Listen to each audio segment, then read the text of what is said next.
Hi friends, இந்த வீடியோவில் வந்து நம்ம என்ன பார்க்க போகிறோம் அப்படின்னு கேட்டிங்கன்னா, இப்போ வந்து நம்மளோட மதராசி திரைப்படத்தோட விமர்சனத்தை வந்து இப்போ வந்து அனிருத் அவர்கள் வந்து இப்போ வந்து அஃபிஷியலாக சொல்லியிருக்காங்க. ஸோ இந்த ஒரு விஷயம் ரசிகர் மத்தியில் ரொம்ப ட்ரெண்டிங்காக போயிட்டுருக்கு அப்படின்னு சொல்லலாம்.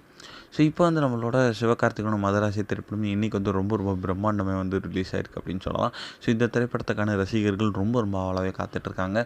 ஸோ மெயினாக வந்து எஸ்கேவோட கம்பேக்கை தாண்டி வந்து ஏஆர் முருகதாஸோட கம்பேக்காக ரசிகர்கள் ரொம்ப பெருசாக எதிர்பார்த்துட்ருக்காங்க. ஸோ கண்டிப்பாக இந்த ஒரு திரைப்படம் பெரிய அளவில் வெற்றி பெறும் அப்படின்ட்டு எதிர்பார்க்கப்படுகிறது. ஸோ இந்த திரைப்படத்துக்கு வந்து இசையமைச்சர் தான் அனிருத். ஆல்ரெடி வந்து இந்த திரைப்படம் நல்லாயிருக்கும், பிளாக் பஸ்டர் ஆகும் அப்படின்ட்டு வந்து என்ன தான் சொல்லியிருந்தாலுமே, ஸோ திரைப்படம் பார்த்த பிறகு வந்து அவர் வந்து என்ன சொல்லியிருந்தாங்க, அந்த ஒரு விஷயம் தான் வந்து இப்போ வந்து சோஷியல் மீடியாவில் ரொம்ப ட்ரெண்டிங்காக போயிட்டுருக்கு.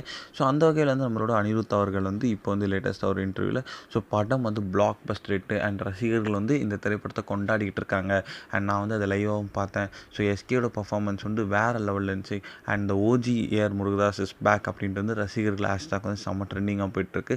அண்ட் இந்த திரைப்படம் வந்து மாபெரும் வெற்றி அடைஞ்சதில் எனக்கு ரொம்ப சந்தோஷம் அப்படின்ட்டு சொல்லியிருக்காரு. ஸோ இந்த ஒரு விஷயம் சிவகார்த்திகேயன் ஃபேன்ஸ் மத்தியில் ரொம்ப ட்ரெண்டிங்காக போயிட்டுருக்கு.